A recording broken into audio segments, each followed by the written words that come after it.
A few years ago, I was in a business review with my team, looking at charts and reports that showed how our business was doing. The numbers didn't look good, and as everyone around the table shared their thoughts, it became clear that no one agreed on what to do next. There were a lot of ideas, worries, and quick fixes, but not much clarity.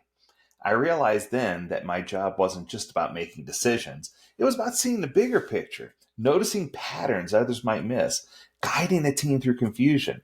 That's when I understood what it takes as a leader to truly be strategic. Being a strategic leader isn't just about having a vision or setting goals, it's about building a set of skills that help you see change and changes before they ever happen. Connecting the dots, if you will, and leading your team through uncertain times.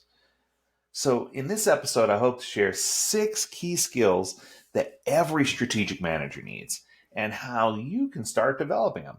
So, let's start with the first one. I mentioned this one already. Let's talk for a moment about pattern recognition. Have you ever noticed how some topics keep coming up over and over again, but in different forms or appearances? For example, if you're a people manager, you might notice that several of your team members are missing their individual goals and deadlines, and they're calling in sick more often. While these might seem like individual specific instances, they may be pointing to a bigger problem. Perhaps your team's not engaged because of the nature of the work they've been doing for the past 6 months or year. Or perhaps you haven't been really looking after them. In another example, you're a product manager, and you might notice that mobile payments are becoming popular with younger buyers. As it stands, this stream of income is tiny compared to your traditional source of revenue, so it is not seeing much attention just yet.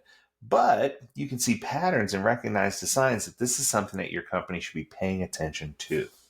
As a strategic leader, you can recognize patterns, connect the dots, and act on swiftly before it's too late what you need to do. So, how do you develop this skill? Stay curious. Always ask yourselves why certain things are happening. Understand the why behind the what. Don't settle for just because. Look for patterns in data. Spend time analyzing data from your industry or within your organization. What trends are emerging? What do the numbers tell you? These are all system signs that you can figure out. Okay, let's go to number 2, systems analysis. You may have heard the term systems analysis in different contexts, but what exactly does it mean to you as a leader? I like to think of it as a spider web. Imagine your organization is the entire spider web, and different departments, functions, or roles and people are different sections of the web. It's all interconnected, and a tug on one part of the web affects the rest of the web. If you're an engineering manager building software, you may think that what you do has no connection on sales and marketing, for example.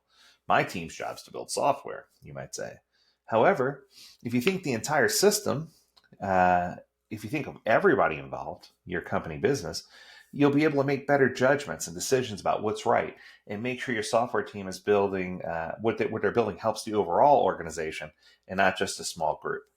As a strategic leader, you think in terms of the entire system and are aware of interconnections and dependencies. You need to understand the whole web. Think in terms of cause and effect. When you make a decision, ask yourself, what else might this impact? Try to map out possible effects for different parts of the organization.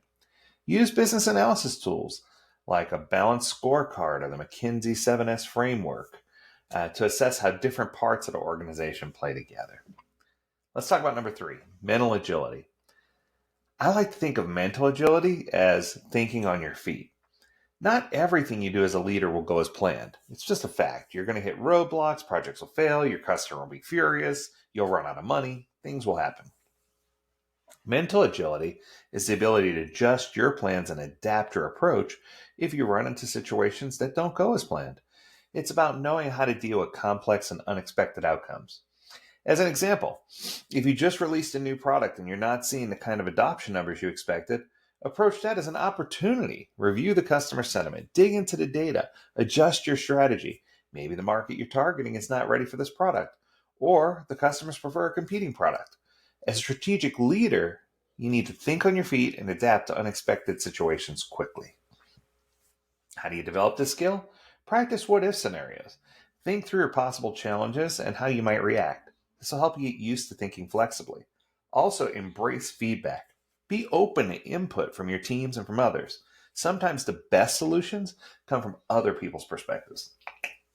Okay. Number 4, structured problem solving. As a leader, you're constantly dealing with problems, but how do you solve those problems? Structured problem solving is about breaking down complex problems into smaller, more manageable chunks and finding solutions step by step. That might sound familiar. Instead of getting overwhelmed by big challenges, structured problem solving helps you tackle problems piece by piece, little by little. It ensures you don't jump to conclusions or miss important details. This skill is essential when facing tough decisions or managing projects with many moving parts. For example, if you notice your team's productivity is dropping, you can approach this in a structured way. Review the team data. Ask the team through surveys. Gather enough data to make an informed assessment of what's going on. And then as a strategic leader, you approach the problem in a structured way and tackle things systematically. If you want to try to develop this skill, you can use problem-solving frameworks like the 5 Whys or first principles thinking. Help break down the problems. Find the root causes, Ishikawa diagrams, whatever you need to do, figure out what the root cause is. And then map out the problem on a board or on a piece of paper. Write down the different elements of the problem and how they're connected. This will help you see the whole picture. And that brings me to number 5, which ties in, visioning. Now, I know you're not a fortune teller, nor should you be. No one is. However, you can still hold a strong imagination of what you want your team or organization to achieve in the long run. Visioning is the ability to see the future, the one you imagine, clearly and vividly. It's about inspiring your team and other stakeholders towards that vision and rallying them to put their energies into achieving it. Kind of like The Greatest Showman, right? Visioning gives direction to your team. It helps them understand the bigger purpose behind their work and motivates them to strive for something greater. What's more, if you have a strong vision, it will keep your team aligned, motivated, and inspired. As a strategic leader, you have a strong vision for the future and you inspire others to work towards that vision. Whether it's North Star or product vision, it's still the same. How do you develop this skill? Start using visioning frameworks. There's some out there like the Golden Circle, Start with Why, you might know it as, or the BAG, the Big Hairy Audacious Goal, audacious goal, sorry. Craft your vision to your organization and figure out how to do it. Now, I saved number 6 for this very reason. And this one is more aligned for what I see today in the workplace than any other time. It's called political savvy. Politics at the workplace is a real thing. In any organization, there's going to be relationships, power dynamics, unwritten rules, belief systems, structures, cultures, ecosystems, kumbaya. Remember, you are ultimately dealing with people, and people are political creatures. Political savvy is about understanding how the dynamics of work are affecting and impacting their personal way of doing things. Use that knowledge to build alliances, influence others, and get things done. As a leader, you need to work with different personalities, manage a variety of stakeholders, and build support for what you're trying to do. Imagine that you need to garner support from your leadership for a new project idea. How do you get that support? You may have all the data to back up your proposal, but what if one member of the senior leadership team doesn't support it because they want another team to work on the idea? At one point in my career, I can tell you, I hated politics. But then I eventually came to realize that there's good politics and bad politics. And good politics is essential to success.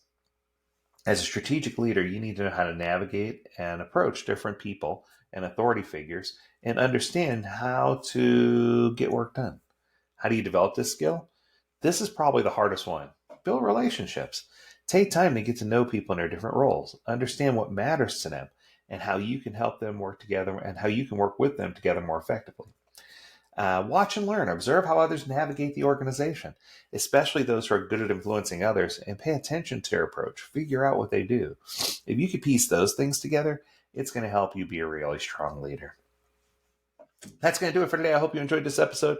If you have a topic you want us to discuss, learn more at agiledad.com. That's going to be where you're at.